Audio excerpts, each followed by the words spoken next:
Tonight, Donald Trump says that he has someone, someone should be blamed if there is an Iranian attack on the homeland.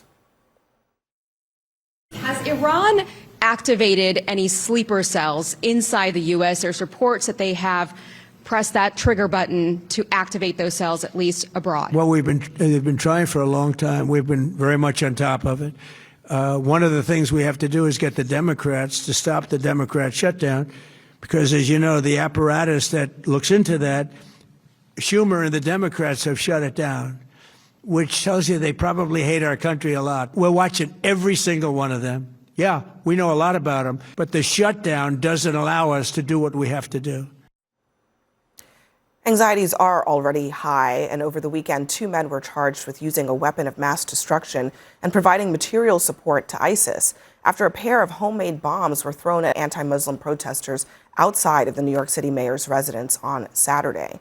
That attack, according to the NYPD Commissioner Jessica Tisch, is not related to what's going on in Iran. So is it fair to blame Democrats when things like that happen?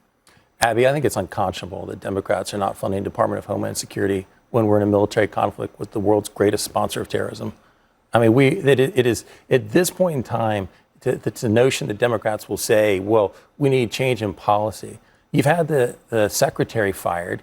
You've had Homeland replaced. You've had ICE agents pull out of Minneapolis. This is a pure political stunt that they're playing. And it's incredibly risky right now to be doing that when we're at war with the greatest sponsor of terror in the world. Respectfully, we control no lever of power in government right now. Democrats are in the minority in everything. So I think it's unfair to put blame solely on the Democrats for horrific actions that are happening well, you know in as well New as York. I do that you need 60 votes in the Senate. And so all Republicans have voted to fund the government, and it's only Democrats that vote against Mark, I have a great deal of respect for you. That. I love you to death. But I think that what is incomprehensible is the fact that we have seen the Department of Homeland Security, and we have a short memory, murder Americans in the streets. And that is the reaction.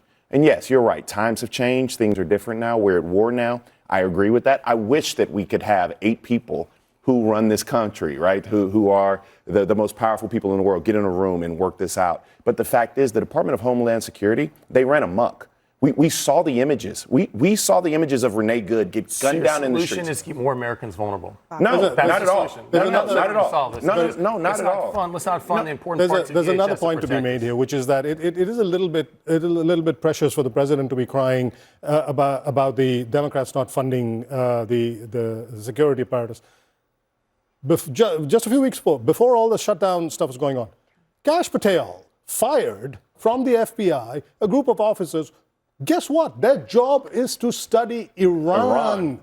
That was done by his FBI director. It was not done by the Democrats. This is an administration that has systematically weakened our own ability to deal with these sleeper cells. And now to say that we should be worried about sleeper cells, that's a little rich, don't you think? Well, there's more. You're acknowleding their sleeper cells.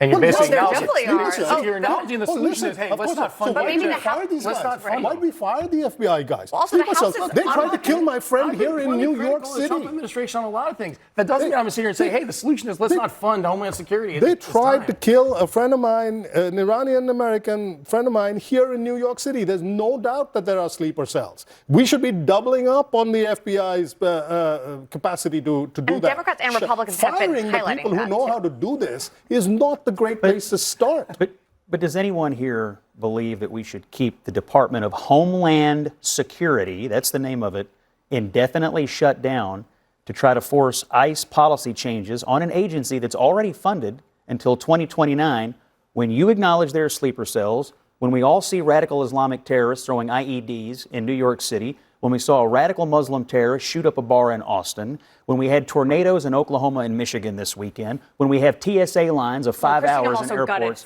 we have all these things going on. Is it even remotely reasonable? What I believe is that Democrats and Republicans need to get their shit together. Everybody does at this particular time. We're voting to reopen it. Kash Patel. The House is on recess.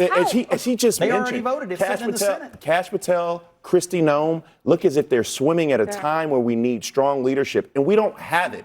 That's what we're thirsting for. Mark made it interesting, and I think you laid out actually a lot of changes that suggest that the administration acknowledged that they needed to make a change in terms of how their immigration enforcement was operating.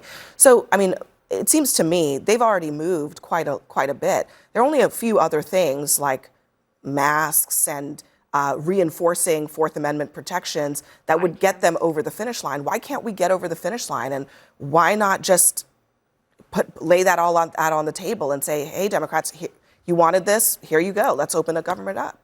I think Republicans, you just said, have given a lot of concessions on the policy they had, Abby. I think they're basically have given them a lot of things that Democrats asked for. At this point, again, in Sabrina's point about Republicans controlling all levels of government, it requires 60 votes in the Senate. Yeah. Every Republican has voted for it. But Every Democrat has voted against it. Don't you think that by comparison to the scope of the issue, masks on DHS agents and, again, reiterating existing Fourth Amendment protections are actually kind of small ball? I mean, it's not even it seems to me like that seems like an easy thing that Republicans could say, yeah, we're going to make some adjustments on that. Let's reopen the government. I agree with you. I agree with you on the masking, Abby. But I think it's small ball on both sides. Yeah, and I just said that. I literally just said that. Exactly. I mean, we don't have any. All right. I mean, like, thank you. I'm sorry, but all yeah, right. leadership matters. There you go. We leadership came matters. to an agreement on that one. Everyone, thank you very much for being here. Next, we'll remember the 7th American soldier that was lost in this conflict. We'll be right back.